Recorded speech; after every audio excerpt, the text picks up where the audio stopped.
but I will make sure I go real short because I know we'd all rather enjoy food and enjoy each other. So just wanted to tell you the last year what we've kind of seen. Myself, John, and the board have been working diligently, and I want to cover a couple of them. The court safeguard program that we do. That's okay. It's okay. So over the year, actually, we've seen a couple of good things. We actually have seen a couple of cases that we were going to work on actually not go to trial, but actually take plea deals in which we saw individuals get federal time. And for us, that's encouraging because we get to see traffickers and the people charged with this crime go to get their punishment for what has happened. So very exciting news for us to see that we have some trials that are resulting in punishment because we know how tough that is. So we've seen that over the years with our Safeguard program. With our Safe Move program, that's where we move and help relocate individuals to a safer location. And we've seen a lot of positive outcome this year. And that positive outcome is helping individuals get back on their feet on their journey. So we've been really working hard to try and make sure we help people relocate to a safe, secure location. I know John's back is getting a little sore, but we'll keep getting strong and keep moving people. So we've done that over the year. We've also been a part of an organization, a bunch of charities that got together called the Demand Action Coalition. The Demand Action Coalition, we're here to try and decrease demand across Canada. With that group, we've worked to build out an upcoming conference in which we invite individuals from across the country to come, law enforcement, social workers, government, charities like ourselves, where we talk about how to decrease demand. And we provide education to the individuals that attend. So that's coming up in November, and John and I participated in that previous year also. But with this Demand Action Coalition, we actually are working with a couple of individuals that are part of that program. A lady named Andrea Hines and a lady named Kathy Scott. They've written a book about their experiences. Andrea's experience, lived-in experience, and Kathy's daughter and family experience. And we're hoping them, as Men Ending Trafficking, take this book to Parliament. We're going to get this book into the hands of every MP and every senator within Canada, and then we're going to go to the Hill, and we're going to talk to them about how to decrease demand and the effect that human trafficking is having on Canada.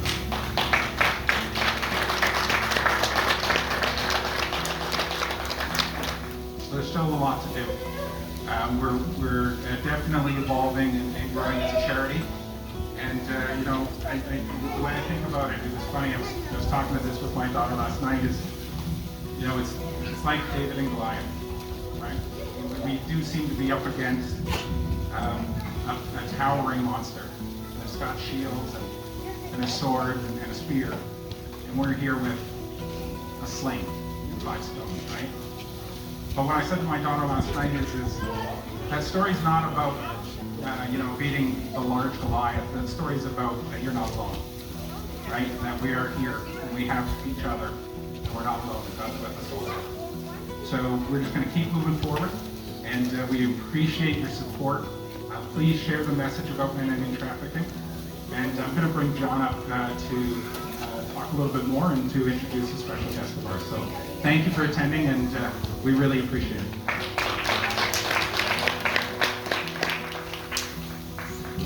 Hi, if you don't know me, I'm John Castles. I've been around for a while. I'm great friends with so many people in the restaurant. If I'm not your great friend yet, let's work on it today. Want to introduce you to a great friend of mine who I've known for 16 years. Great young lady named Emily McKenna. And Emily has felt compelled to share from her personal experiences in the hopes that Pleasure and a great honor to represent you in Ottawa and to be here with you today celebrating 10 years of Men Ending Trafficking. As noted John for some time now and getting to know more of the organization and the great work that you do. And it's such a blessing to our community and communities around Ontario and Toronto that we have this group of people who are coming together in faith to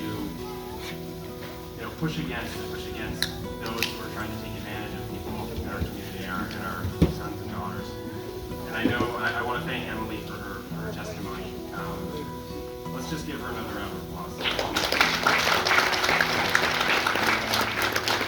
What a story of redemption, and that is the power of Jesus Christ. And there is no shame in Jesus, and so congratulations to you, Emily. The Lord loves you, and you are His now, forever. And I know you said it's sort of like, it feels like a David and Goliath situation, but that made me think and reminded me, and I'll remind you what David said at that point of facing Goliath, because he said to the Philistines, "You come against me with sword and spear, but I come against you in the name of the Lord Almighty. And it is not by sword or spear that the Lord saves, but the battle is the Lord's. So know in your fight that the battle is the Lord's, despite it feeling like David and Goliath." So I'm really thankful for your work. I didn't know you were looking forward to getting ready to bring a book to Ottawa, but I hope I can get the very first copy. And I will gladly help you distribute it to my colleagues in Ottawa. And I want you to know there are many MPs from across all the parties who take this issue very seriously and know your work and admire it, and will be more than happy to work with you to continue this. So thank you very much for having me. It's my pleasure to be here. The event we've done so far on Summer Barbecue, and I'll tell you why. It culminates in 10 years of Men Ending Trafficking, going out there and trying to figure out what we can do to engage men, especially. About 40% of our team is female, but get men involved in this issue of human trafficking. And why do I think that that's so important? I was 10 years ago. I was doing a project.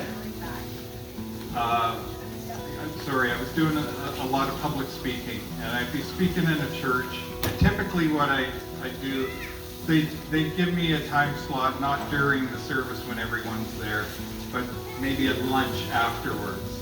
And there'd be 30 or 40 women in the room, and there'd be a couple of guys in the back row. And when I would see that, I'd go like, why aren't the men here? And who are these guys who got dragged in by their wife or their girlfriend?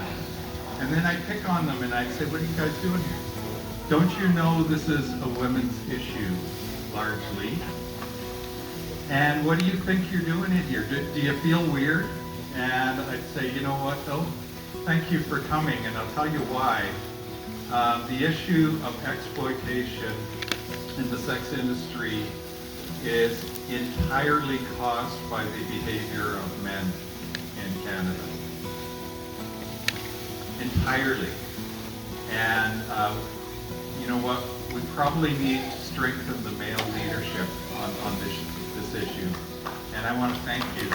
Thank you, all you men, for being here and being part of this. And so after these little speaking engagements that I do, you get I'd always have a guy come up to me and say, that was so great, where do I sign up? And I'd say, sign up? For what? Well, John, you said like the men need to step up. So obviously, just let me help. And I go, I don't know what to do with you. So that bothered me, that I come with this message and that I had no pathway for these guys to get involved. So I took their numbers and I called them all up and I said, you know what, there's half a dozen or so of us, and let's just meet at the SIM headquarters in Scarborough and let's just talk about the issue, let's learn more, explore it, and let's pray.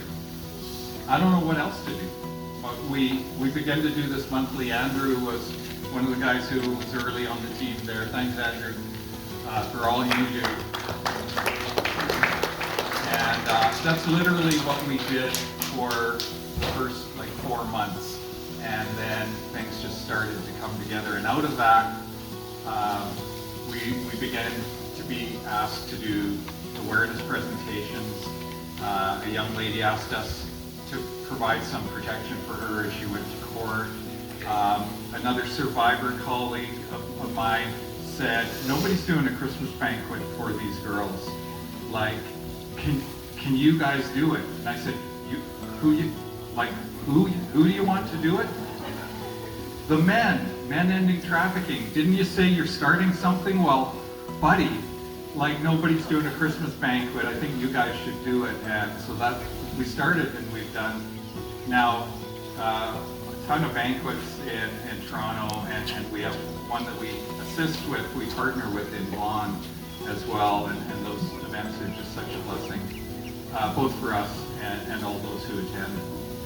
So we are, this thing started as a program under my work at SIM. I'm full-time with SIM Canada. I run, I'm the director of LifeWorthy, that has support for the parents and support for some of the young women. And Men Ending Trafficking, though, we just saw the value in taking it outside SIM and forming its own charitable organization. So that's what we've done. Trevor is not the managing director. Fired. You're the executive director. He changes his job description and title every time we go anywhere. And it's a small grassroots team. We're just on a trajectory now where we're going to see some growth in the next 10 years. But I think today, if we can just celebrate the last 10 years that have been, we've supported a ton of young women in court, and that's made just a meaningful impact. Our objective is not to go and gang upon the alleged traffickers, but just to walk us alongside young women who maybe are fearful in this moment, still dealing with trauma, still dealing with a lot of emotions, and genuinely worried about their safety. And this just allows them to go and do what they're legally required to do for the court. They have an obligation to the court, and if they can fulfill that, they can get through that and do it well with honesty and integrity, and they've completed their role.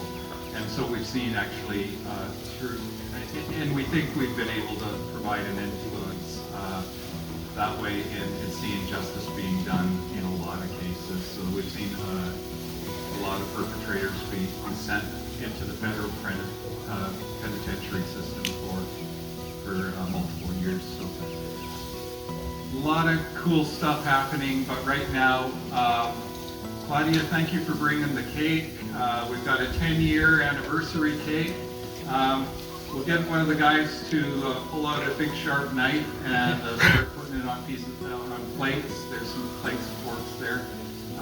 Is there more food? What's going on, Thomas? Lots of food, yeah. Lots of food, so please have a second hamburger.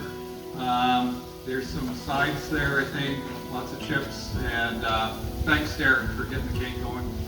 What happens next? We get Jamie's coming back up. Do you need to say anything more?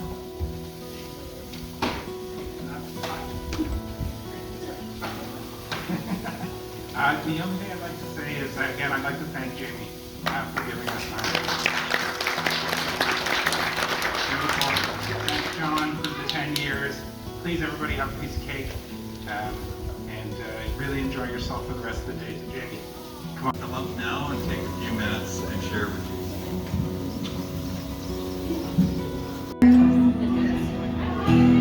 It's true. I stand in any ticket line, any mountain I climb, just to find my way to where you are. Hi, my name's Trevor Poplar. I'm the Executive Director at Men Ending Trafficking. We're a charity that supports victims of human trafficking in Ontario and across Canada. I was asked why I got into this type of charitable work, and it's really simple and straightforward. I have 2 young daughters, and I was at an event in Florida, and I met a team of men who are from India, and they focused on going covertly into prostitution rings in India to try and break those rings apart. And thinking about my own daughters and thinking about daughters and protecting children in our community, I realized I needed to contribute more.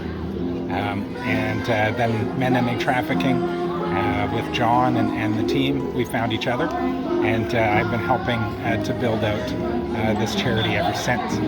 We help with courts and the court system.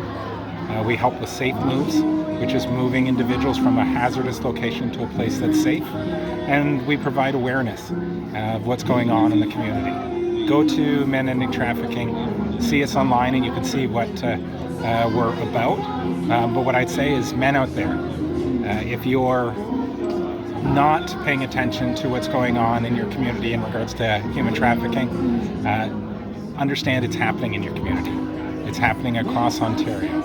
Let's protect our daughters. Let's protect our children, and spend time understanding that this is a community issue. It's not somewhere else in the world. It's happening right here in Canada, in Ontario, in your community. So please check us out, and thank you for giving me the opportunity to introduce Men Ending Trafficking. Thank you very much.